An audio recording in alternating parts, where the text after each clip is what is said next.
నమస్తే. అందరికీ వ్యవసాయం అదే సాక్షి ఆశయం. పల్లె నుంచి పట్టణం దాకా, గ్రామం నుంచి నగరం దాకా అగ్రికల్చర్ లోటుపాట్లు తెలియజేసే వ్యవసాయ రంగ స్పెషల్ బులెటిన్ రైతు రాజ్యంలోకి స్వాగతం.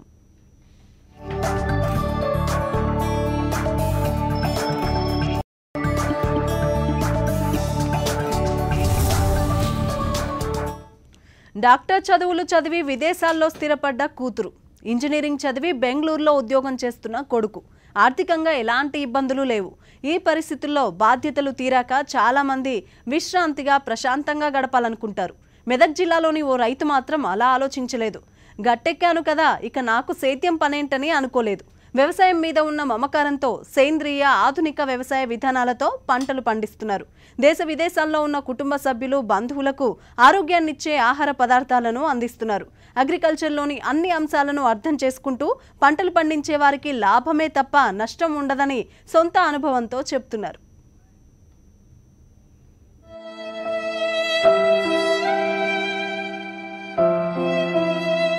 సకాలంలో కురియని వర్షాలు, రైతన్నకు అందుబాటులో ఉండని ఎరువులు, విత్తనాలు, కరెంటు కోత, చీడపీడల బెడద, వీటన్నిటినీ దాటి పంటను పండిస్తే తగ్గుతున్న దిగుబడి, దీంతో ఏటా పెరుగుతున్న అప్పులు, వ్యవసాయ సంక్షోభాన్ని ప్రతిరోజు మన కళ్ళ ముందుంచే ఇలాంటి వార్తలు నిత్యం వింటూ చూస్తూ ఉన్నాం.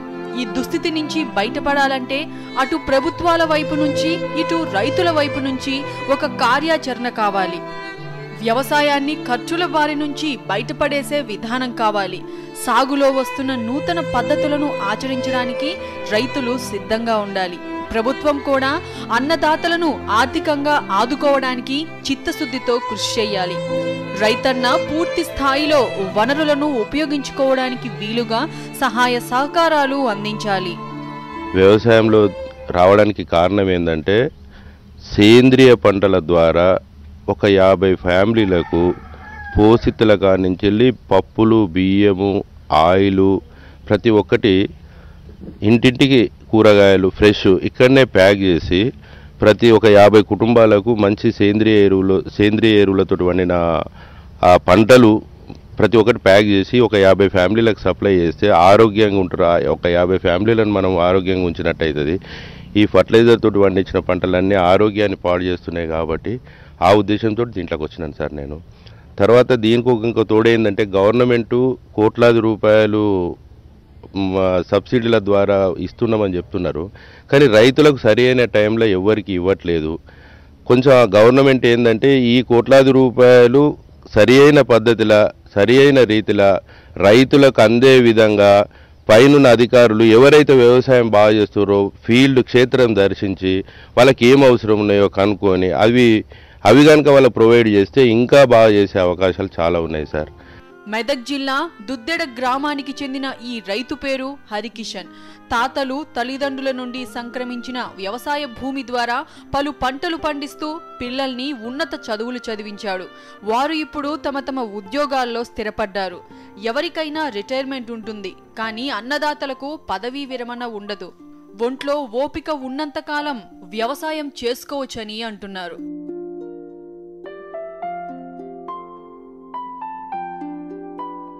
హరికిషన్ కు తండ్రి ద్వారా 17 ఎకరాల వ్యవసాయ భూమి సంక్రమించింది.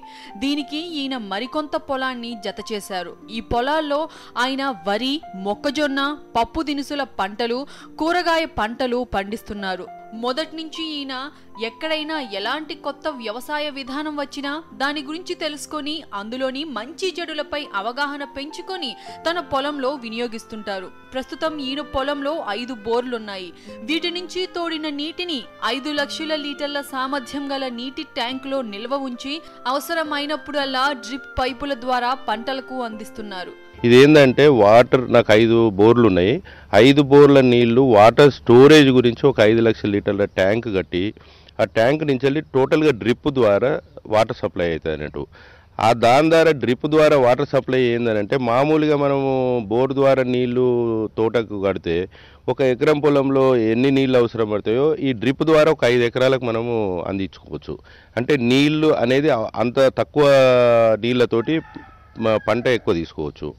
అదొకటి ఉన్న తర్వాత ఇంకోటి ఏంటంటే ఇక్కడ ఉన్న లేబర్ కానీ మాకు దగ్గరున్న లేబర్ కానీ ప్రతి పనికి కానీ మాకు లేబర్ తోటి ప్రాబ్లం ఇంతవరకు లేదు. తర్వాత ఇంకోటి ఏంటంటే ఏ పంట పండించినా కూడా పంట మంచిగా వండాలి. మార్కెట్ అనేది అందరే రైతులు ఏమంటారంటే పంట పండింది ధరలు లేవు, మార్కెట్ లేదు, నష్టమవుతుంది అంటే మనం దిగుబడి కనుక కరెక్ట్ వచ్చినట్టుంటే దిగుబడి రానప్పుడు 30 రూపాయల కిలో ఉండి దిగుబడి వచ్చినప్పుడు 5 రూపాయల కిలో ఉన్న వర్కౌట్ అవుతుంది.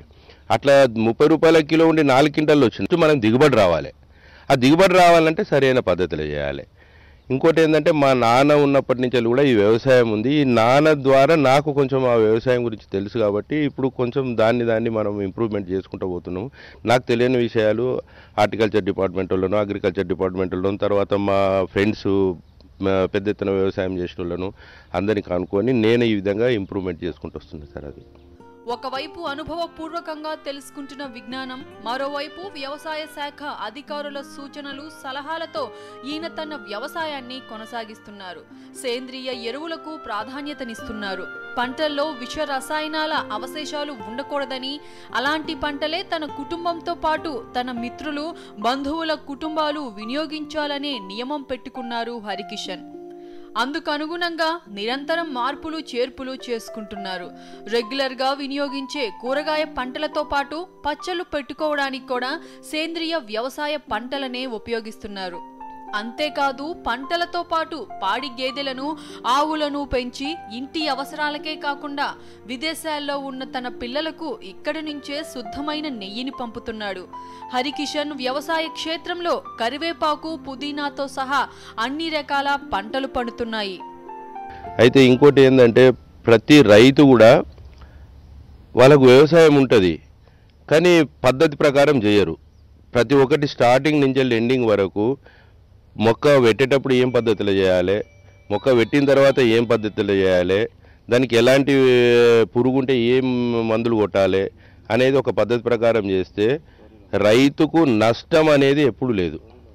ప్రతి ఒక్కరికి లాభదాయకంగానే ఉన్నది కానీ నష్టం అనేది లేదు. సరైన పద్ధతిలో చేయకపోతే మాత్రం అది కంపల్సరీ, అది మీకు తెలిసిన విషయమే, అది మనం చెప్పేది ఏం లేదు. అది పద్ధతి ప్రకారం ఏ పంట పండించినా కూడా ఇంతవరకు ఎవరికి ఏ రైతు కూడా నష్టపోయింది లేదు. మేము కూడా మాకు ఇప్పుడు ఈ 2 సంవత్సరాల నుంచి ఎన్ని పంటలు పండించినా మాకు నష్టం అనేది మాత్రం జరగలేదు సార్ ఇప్పుడు వరకు. ఓవైపు తమ అవసరాల కొరకు కావలసిన పంటలను పండిస్తూనే ఇతర పంటలపై కూడా దృష్టి పెట్టారు. ఈ ఏడాది 10 ఎకరాల్లో స్వీట్ కార్న్ వేశారు. ఎకరాకు సుమారు 20,000 మొక్కలు మొలిచాయని, వీటి ద్వారా ఎకరాకు సుమారుగా 12.5 టన్నుల పంట దిగుబడి వస్తుందని, ఎకరాకు ₹1,00,000 ఆదాయం రావచ్చని అంటున్నారు. ఖర్చు మాత్రం ఎకరాకు 15,000 రూపాయలు. అంటే 75 రోజుల్లో చేతికి వచ్చే మొక్కజొన్న పంటలో పెట్టుబడులు పోగా ఎకరాకు 80,000 రూపాయలకు పైగా నికర ఆదాయం వస్తుందంటున్నారు హరికిషన్.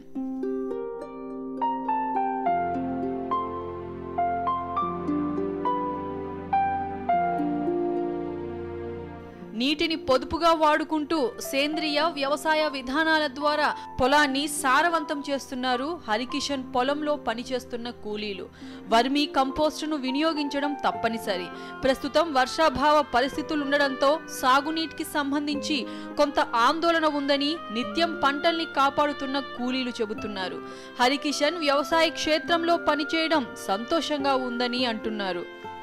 ఇక్కడ మేము వచ్చి నుండి స్వీట్ కార్న్, గుమ్మడి, తర్వాత టమాటా, కూరగాయల చెట్లు అంతర పంటలు సాగు చేస్తున్నామండి. మేము ఇప్పటివరకైతే బాగానే ఖర్చు తగ్గించుకొని వ్యవసాయం అనేది బాగా తక్కువ నీరుతోటి బాగానే పంట పండిస్తున్నాము. మంచి దిగుబడి లాగానే కనపడుతుంది మాకు ఇప్పటికైతే. మంచి ఇప్పుడు కలుపు అన్ని లేబర్ కూడా అందుబాటులో లేబర్ ఉన్నారు మాకు. ఈ రకంగా మేము పంట పండిస్తున్నాం. ఇప్పటికి మేము ఇక్కడ పశువుల కాడ ఉన్నామండి. ఈ పెండగడ అంతా తీసి ఇందులో వేస్తామండి. ఇదంతా మురిగినాక ఈ పంటగా ఉపయోగపడుతుంది. భూమిని అర్థం చేసుకుంటూ వాతావరణ మార్పులను అవగాహన చేసుకుంటూ కొత్త వ్యవసాయ విధానాలు తెలుసుకుంటూ రైతులు తక్కువ ఖర్చుతో పంటలు వేసుకోవాలనేది రైతు హరికిషన్ సూచన. ఎలాంటి పరిస్థితుల్లోనూ అప్పుల బారిన పడకుండా ఉండేలా సాగును రూపకల్పన చేసుకోవాలని చెబుతున్నారు. సేంద్రియ వ్యవసాయానికి చక్కటి డిమాండ్ ఉందని, ఆర్గానిక్ క్రాప్స్ పై ప్రతి రైతు అవగాహన పెంచుకొని సాగు చేయాలని రైతులను కోరుతున్నారు. విష్ణు, సాక్షి న్యూస్, మెదక్ జిల్లా.